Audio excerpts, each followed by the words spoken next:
Day 3 of the Senate hearings on Amy Coney Barrett. Record-breaking turnout for voters in Texas. And a look back on Dr. Jill Biden's Dallas visit. Broadcasting live from the University of North Texas, this is ntTV News at Noon. Thanks for joining us on ntTV News at Noon. I'm Donald Britton. Democrats tried to get Amy Coney Barrett to talk on issues like the Affordable Care Act, abortion rights, and a potential dispute in the upcoming election. But the Supreme Court nominee declined, citing the late Justice Ruth Bader Ginsburg's approach to her 1993 hearings. No hints, no previews. CNN's Karen Kafa has more.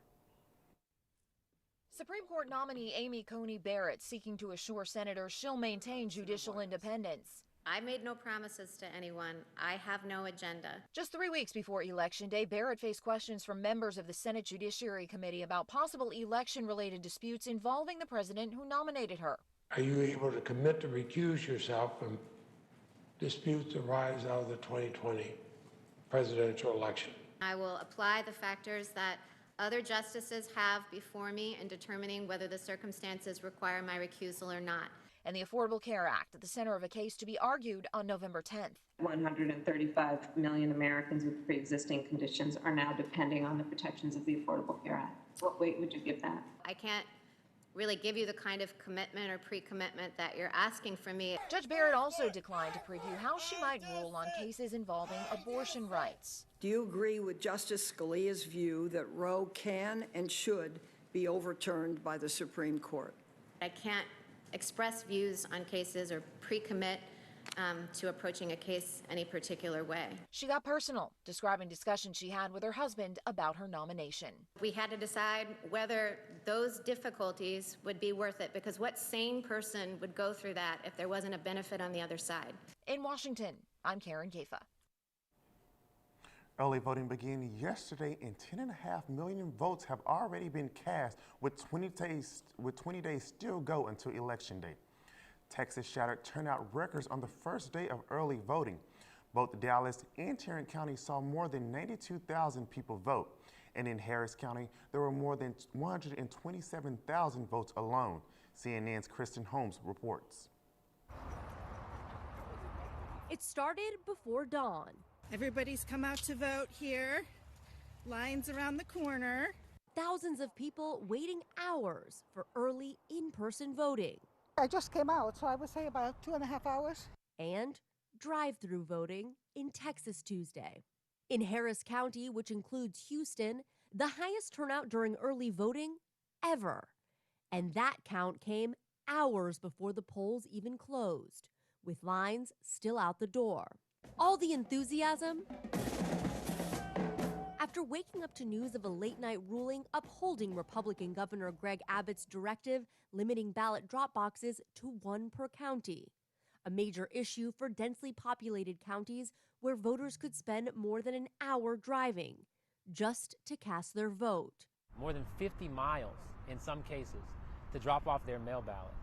It's unfair, it's prejudicial, and it's dangerous. Good morning, everyone. The day not without mishaps. We are aware of some glitches in our voting system. Fort Bend County now extending voting hours by 2 hours this week to compensate for lengthy waits due to widespread voting issues.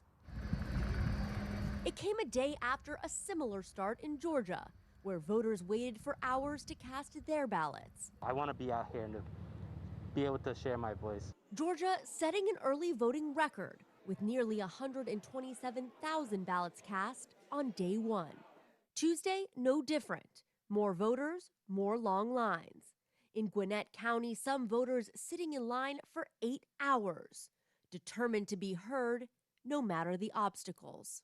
So many people have sacrificed before us, so it's almost a spin in their face if we don't take the time to show our kids that they have this right and it's best used as early as possible. More than 10.5 million Americans have already cast their ballots in this election, 6 million of them in the most competitive states in the country. In the battleground state of Ohio, more than 193,000 people already voting early in person, tripling the roughly 64,000 at the same time in 2016. Here in Denton County, over 35,000 voters came out on day one of early voting. That shadows the turnout from the 2016 election where Denton County saw over 16,000 votes. Early voting will end on October 30th. Even though it was nice and cool this morning, I know that Texas heat is supposed to hit us today. Let's turn to Ben Taylor for our first look at weather. Ben? That's right, Donald. We are not out of the heat yet. Right now, it is very sunny outside, 70 degrees. It feels like 70 with a southeast wind of 14 miles an hour. And if we look at tonight, it'll remain clear skies with 66 degrees, and it'll feel like 64 with a south wind of 12 miles an hour. As we take a look at tomorrow, though, we will actually dip down a little bit. The high will be 75 degrees. We'll see some clouds throughout the day. It'll feel like 74 thanks to a northeast wind of 20 miles an hour. But later on in the full weather, I will have more for what we can expect for the week, as well as some unhealthy air that we have going on. But for now, back to you, Donald. Thanks, Ben. When we come back, we'll give you a quick recap on Dr. Jill Biden's visit to Dallas. Stay with us.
The presidential election hit home yesterday.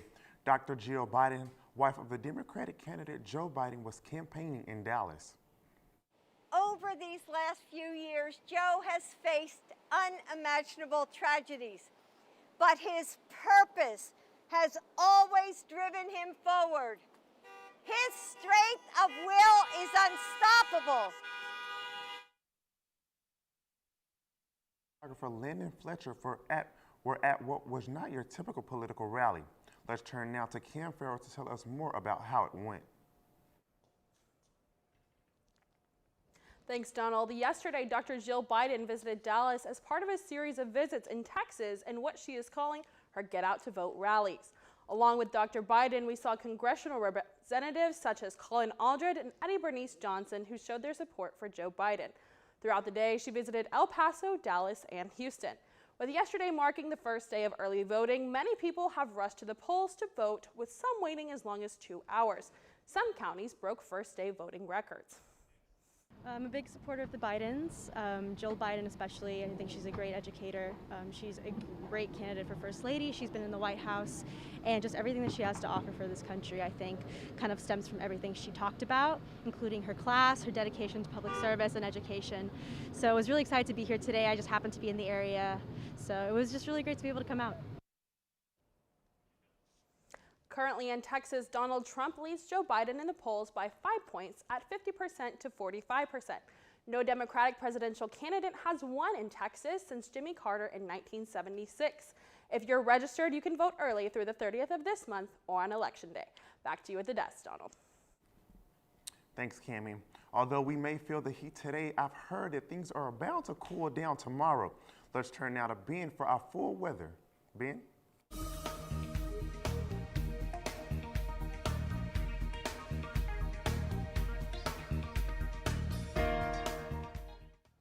Thanks, Donald. As we can see on our Apogee camera, it is nice and sunny outside. There's a little bit of hazy air going on, but the air quality in Denton is actually labeled as pretty good today. But as we take a look across the Metroplex and see our temperatures, we can see that we are sitting mostly in the low 70s and upper 60s, with Gainesville, Bowie, Decatur, and Fort Worth all sitting at 71 degrees.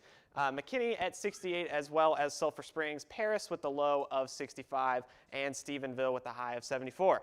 But if we take a broader look across the state, we'll see Austin and Houston are sitting at 74 degrees, Amarillo and Abilene 73, 74, Oklahoma City 68, the low in Shreveport at 67, and El Paso with the high of 77. Now, El Paso actually has a severe health warning for the air quality. So if you're in El Paso, try and limit your outside exposure today. But if we take a look at the forecast across the week for Denton, we'll see it's going to warm up today to 91 degrees. Tomorrow it'll drop down with some cloudy weather, and we will be at 75 for the high, 50 in the evening.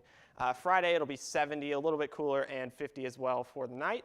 Saturday, it'll be nice and sunny, 77 degrees. Sunday, 84. It'll warm back up a little bit, but we will have some cloudy weather, and that cloudy weather will continue to Monday, where it will be 79 degrees.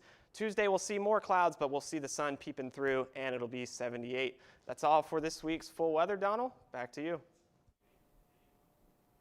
Thanks, Ben. An apartment complex in Katy caught fire early this morning. It doesn't seem like anyone lives there, and witnesses said the complex is under construction. The thick smoke and flames could be seen from miles away. Katy fire crews worked to contain the massive blaze, along with crews from the Houston Fire Department. At last check, there were no reports of injuries. I've heard there's a lot going on in sports. Let's turn to sports anchor Jasmine Clark to see what to expect. Coming up, I'll fill you in on which school's song is causing controversy between fans and players. Stay with us.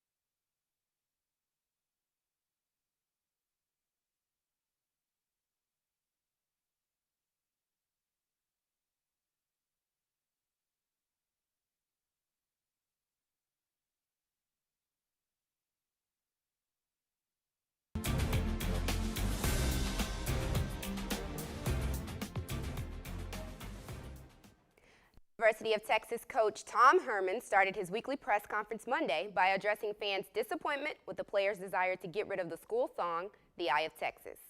Fans were angry Saturday when quarterback Sam Ehlinger was standing front and center all by himself with his horns up after a 4-overtime loss to Oklahoma. The rest of the team had already left the Cotton Bowl field. Going forward, Herman said he will encourage players to stay on the field after games, but it will not be mandatory. Quote, "There are very strong emotions on both sides," Herman said, "and this is something we've been working through since our campus initiatives were announced back in July." The song was written in 1903 and meant as a comical jab at the school president at the time. William Landon Prather learned the phrase, "The eyes of the South are upon you," from Robert E. Lee, turning the phrase into "The eyes of Texas are upon you" as UT's president. Students created a satirical song using the tune "I've Been Working on the Railroad," a black work dating back to 1894. At Texas, this new version was later performed by white singers in blackface at minstrel shows. Over time, it became UT's school song. This summer, Texas players from multiple sports sent a list of requests to school leaders that addressed the school's racial past. Almost all of the requests were accepted, but the school wasn't changing the Eyes of Texas song. Several football players later said they would not sing it, and it was decided that they no longer had to stay on the field for it either.